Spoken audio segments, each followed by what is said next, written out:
I want to read you another scripture to start the day, and this is again from St. Paul, and he says, rejoice in hope, be patient under trial, persevere in prayer. And that's what we're doing, aren't we? So no matter what, we're going to, when they struck down the law, some of you are young, so you weren't even born. You don't know this story.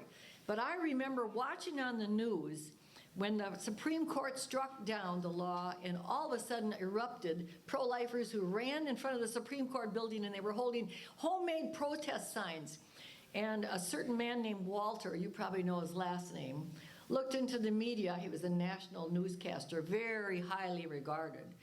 And he looked out and said, well, these people are making an issue of it this year. But in 5 years, it will be a non-issue.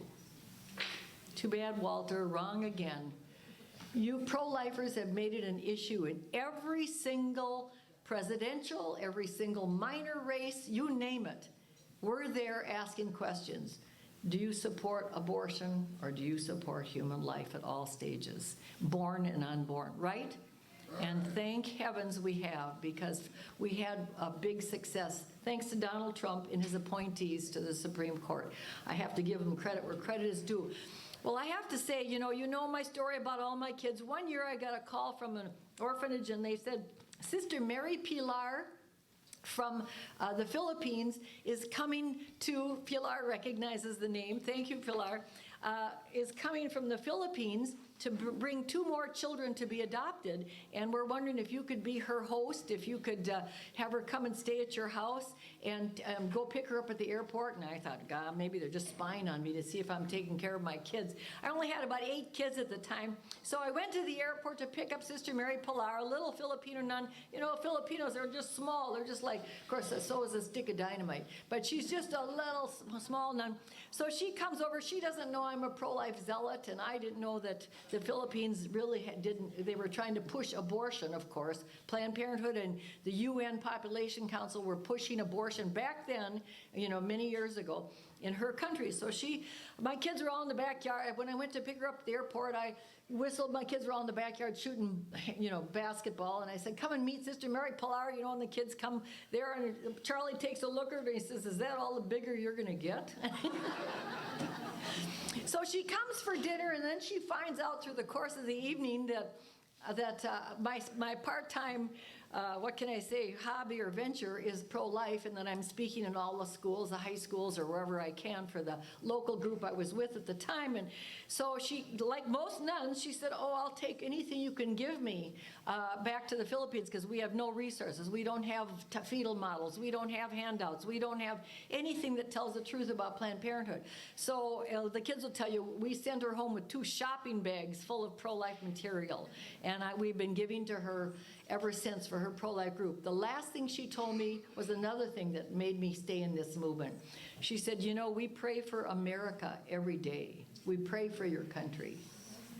I'm thinking the Philippines prays for the United States of America. We're the biggest, richest, most powerful nation in the world. Why is she praying for us? She says, because if you change your mind and change your laws on abortion, everyone in the world, all the other countries, will follow suit because you have such leadership. That's the power we have. We don't even know it. So for Sister Mary Pilar, we have a big enemy. We know that, don't we? And we know now that they're going into all the schools. They're after our kids. They're after our grandkids. Let's not make any mistake about it. And they'll use any means possible. In where I live, in Minnesota, we have a large Hmong community. These are people who had to escape Vietnam after the war. And they send in trained speakers who can speak that language, aren't they smart, from Planned Parenthood, who will talk to the young Hmong girls, American-born, but nevertheless, with that heritage, and talk to them about reproductive rights and reproductive freedom and sexual promiscuity, by the way. I mean, it's an invasion, and they know what they're doing. If we think that these people aren't sneaky, they are. I used to bring it around, but I got newspapers, what can I say, all over me when I would do that. But Planned Parenthood every year takes out large ads in the college newspapers, and they do it on purpose. On the Minnesota-South Dakota border, they had one, a couple of them. I'd just like to read you a couple of the ads. They black it out. I made a color right here. It's in black with white lettering, and it says, "Babies are loud, smelly, and expensive unless you want one. Visit your local Planned Parenthood." Here's another one. "Avoid stretch marks. Call Planned Parenthood." Here's another one. This one came from a high school, and I'd like to show it to you. I shrunk it down. It was a poster on a high school wall, and it shows Mary and Joseph kneeling over the baby Jesus. And it said, "God had only one son. Follow his example. Visit your local Planned Parenthood." Here's the other poster. It shows a God the Father with two archangels, and it said, "If God could control how many children you should have, we think he would say 2. We also think he would bless you if you would visit your nearest family planting center." I stopped at "bless you" because they put that in caps. They'll use any means possible. Here's another one. I ran across a comic book. A friend of mine that used to spoke for Prolife, and she and I have a whole cabinet full of material that we've gotten from the libraries and from the schools, just on the kinds of what I consider to be anti-life, anti-family, and certainly anti-Christian material that's being promoted. In fact, we used to joke and say, if I kick the bucket, you better have someone burn those 2 file cabinets of mine, or the kids will think I'm a pervert. But anyways, this is a comic book. Illustrated and coordinated by a Planned Parenthood official, and it said, "Abortion Eve. It ain't exactly a happy decision, but if it's better than no choice at all." And so the whole thing is a comic book, comic illustrations on getting an abortion and the right decision. And if any of you Christians, Catholics in particular, think they're not after you, this is a mock-up of what we consider to be a holy picture of the Blessed Mother with the children around her. She's pregnant on this one, and it says, "What me worry?" So you can see that it's just making fun of our faith. I could go on. Well, now my kids are smarter than me, and so one of them looked up in the local, what can I say, internet, and came across a couple of, what did I do with that? I wanted to show it to you. Oh, here it is. This one gives a certificate. Sometimes people say, well, we're really diminishing the need for abortion by promoting, reproductive knowledge and all these pills and jams and jellies. This one gives an award. Planned Parenthood is giving a certificate to the Aurora, Illinois Planned Parenthood for exceeding the number of abortions for that half of year. So in other words, you get an award if you have more abortions for your clinic than what they have recommended or what they say that you have to. You have to have a number of abortions in order to be a good abortion killing clinic. This one came, my daughter took it off the internet and said, "Mom, look at this." This is from the old Orlando Women's Center, and it says, "Where quality care is traditional, save $50 with this web coupon. Valid for abortion services at Orlando Women's Center on Sundays only." What day is Keep Holy the Sabbath? Sundays only. Now, if we ever think that these people aren't diabolical, and if they aren't doing everything they can to promote what is really an intrinsically evil thing, this just came across my desk. And it's from what they call a satanic temple. I hate to even read it out loud. But it's offering a religious experience when you have your abortion. I have a woman who had a late trimester abortion. It was so late. She says, I'll never, she actually was suicidal and called for help. And I took the number and talked with her. And she said, it's because I had an abortion. My grandma and my boyfriend took me, don't ask me where the mother was, took me into the clinic, and I didn't know that the baby was really a baby or how far along I was. And they put the baby on my stomach, and the baby's eyes looked at me. The baby was still breathing. And I looked down and saw those eyes looking at me before he took his last breath. and I've wanted to kill myself ever since.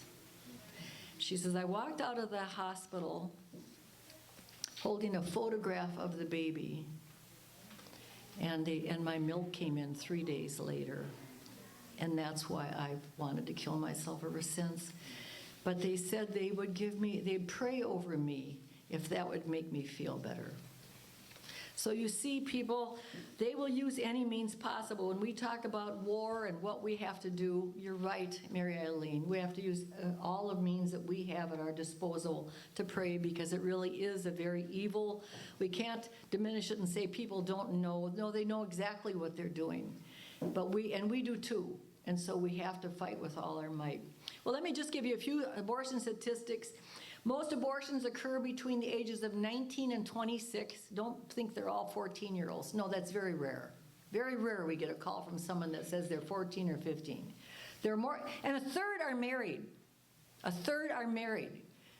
It's not an issue of poverty. You know, yeah, when something becomes legal in a country, our mindset is that it must be okay. And so if someone I had a young woman who said to me, we're building a house.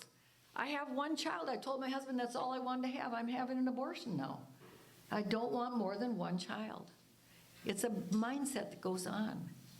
And so 1/3 are married, 50% are now repeats.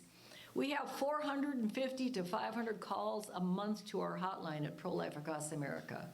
And we connect them with over 3,000 agencies, including Hope, your clinic here. 3,000 agencies across the United States that offer everything from housing, free ultrasound, confidential counseling, medical services, healthcare, ongoing parenting classes if they need that. We can connect them with any one of the 3,000 agencies across the United States. So half of them are repeats. And what we do, we people, that's the one thing about being Christian, we believe in conversion, don't we? It's never too late. We want to rope these people into our camp. We want to encourage them. I had a woman who called and she says, I've never told another soul about this, but I had an abortion 35 years ago and I'm haunted to death. But I felt by the tenderness of your ads, you would help me too. That's love. And of course we did. She's now part of us. So I would say 1/3 are married, 1/3 claim a religious affiliation. So when people say, well, you're on Christian radio stations, yep, we try to get on Catholic too when we can. Catholic, Christian, secular, iHeartRadio, whatever we can do and whatever if we've got the money to pay for it. Because that telephone line can hook whoever needs help to the help they need right in their own area. But we know, sad to say, that Christians get abortions as well as Jews, as well as those that are non-believers. This is the statistic that influenced me the most. 90% of all women who get an abortion said they did it to please or protect someone else. My parents wanted me to have an abortion to stay in college. My husband said, let's not do it now. Let's have a baby when we can afford it. My boyfriend said, oh my gosh, I wasn't expecting this. He told me he'd leave me if I didn't have the abortion.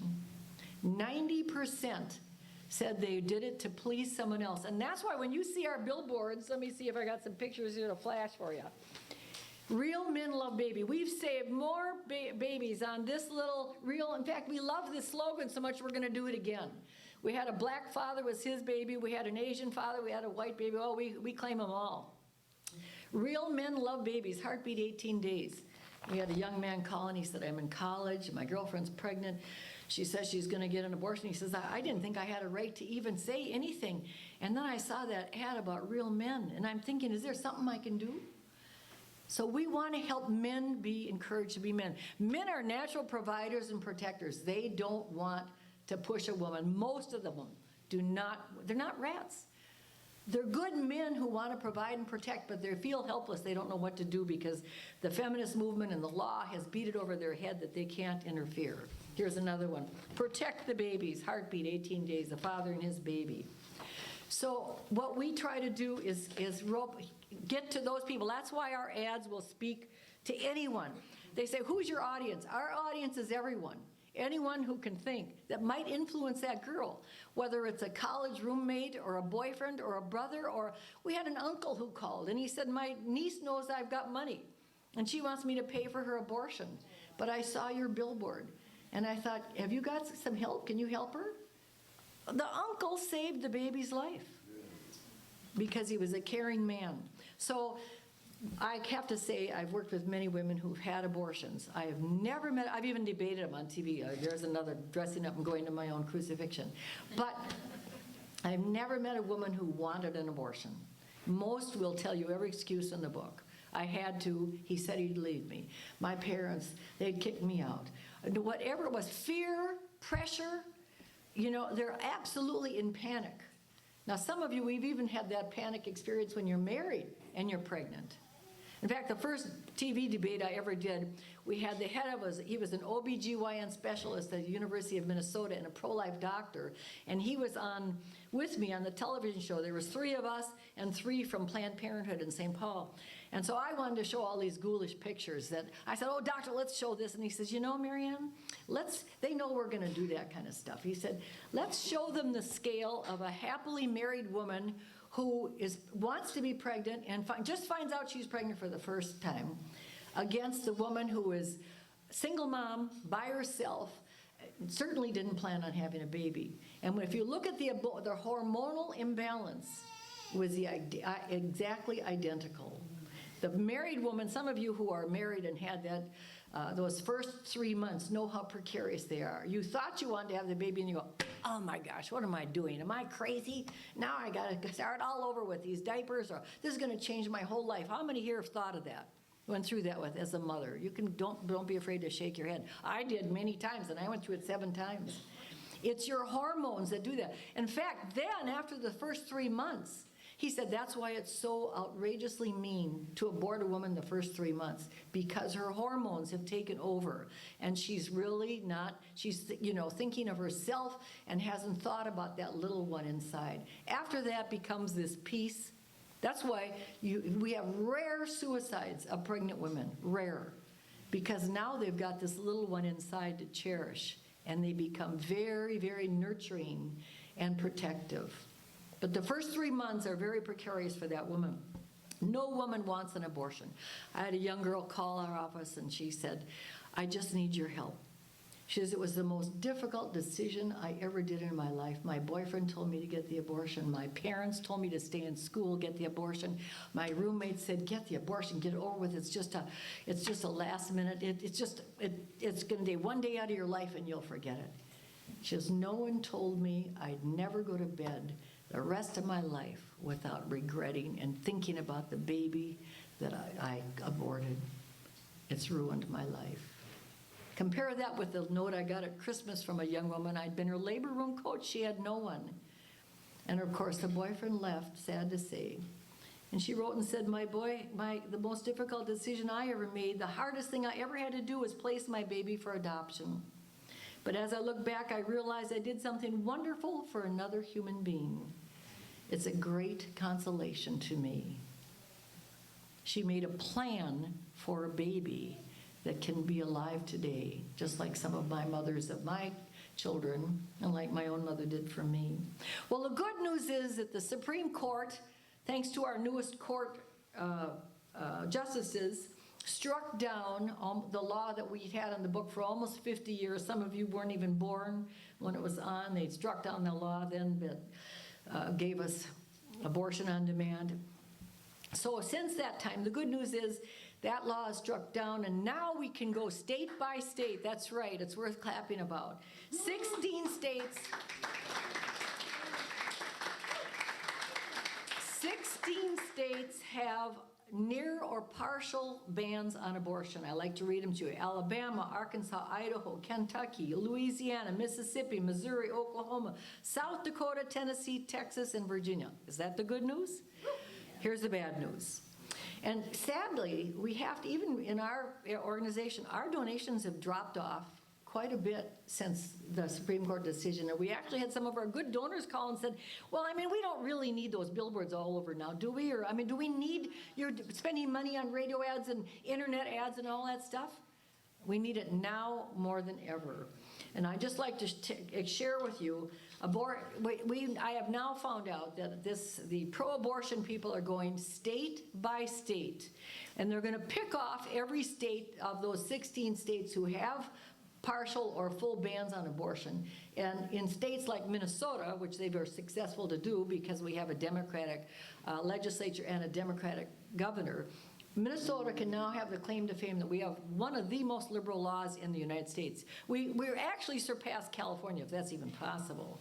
So I want to just read you what's happening across. California has a new law commits $200 million for what they call reproductive health. At least $110 million will go to fund abortion and infrastructure. I always thought infrastructure was for roads, but whatever. Illinois increased reimbursement for Medicaid-funded abortions. Massachusetts committed $2 million towards abortion and pro-abortion groups. They're going to fund the pro-abortion groups now. New Jersey committed millions to expand abortion services, including providing abortion training. New Mexico governor issued an executive order, and that means nobody in their state got a chance to vote on this, order committing $10 million for new abortion clinics near the border of Texas. Now, is that racist or isn't it? That's New Mexico. New York will spend $25 million for abortion services. Oregon will fund $15 million for abortion and, again, infrastructure. These people, it was like hitting a hornet's nest when that Supreme Court decision went down. They're mad. But we got them on the run. We have them on the run. Now it's up to us. We only have a few people against us. We have all of corporate America. Someone asked me, well, I don't understand why why would good corporations come out in full force, including even some of our perfume places and, places that we like to shop, our coffee shops. Some of them are committing dollars to Planned Parenthood. Why? Or to abortion services. You know why? Because they don't want to fund maternity care or maternity leave. It's cheaper to kill a baby and keep that woman working. Then think about it. Think about why these corporations are jumping behind them. So we have the media behind us. We know that. The media has followed lockstep just like they did in Nazi Germany. We have, outside of Catholic and Christian stations and a few heroes on Fox News or Glenn Beck or a few things like that, again, just know you better get some alternative news because what you're going to get on your main stations is not going to be good. So that means we just have to work a little harder. Yesterday I got a call from a woman, sweetest lady, and she says, I'm going to drain my retirement fund. And I'm going to send it, I want it to go to you, but I'm going to have you sign a pledge. I thought, okay, what's this about? I want you to do nothing but put billboards in my state, the state of South Dakota. That's a good state and a good governor. But guess what? They're standing outside of supermarkets with petitions to sign to legalize abortion to live birth and beyond in the state of South Dakota. They know what they're doing. And they'll do scare tactics like, if you don't sign this, women are going to die of ectopic pregnancies because they won't allow you to remove this tube, the baby caught in the tube. This is nuts. But they get by with it because they lie. If you can kill a baby, lying is nothing. We have to remember that. Don't expect they're going to tell you the truth. So, Kansas is another state. People wonder, why did we lose so much when they said we were going to win in this last election? Let me just give you a hint. Planned Parenthood sunk $93 million into candidates who pledged support for abortion. Groups like George Soros and there's a guy out in Colorado, I don't remember all their names, but they got together, conservative analysts estimated there were $334 million put into the last campaign to support only liberal, left-wing, pro-abortion candidates. That's why we lost, and especially with the ads they put out or whatever. If people don't examine what's going on and don't examine the what's the true facts, they won't know. So we're in an uphill battle. We're absolutely right. We have to use every weapon, our prayer, our resources, whatever we can. We have to not be afraid to tell. We could say, well, I'm a grandma, I passed the age, or who can I tell? I can't protest anymore. I can't put a billboard in my backyard. What can I do? You have the power to be who you are, to vote who you are, to pray. Let your kids know. Let your grandkids know what you're praying for.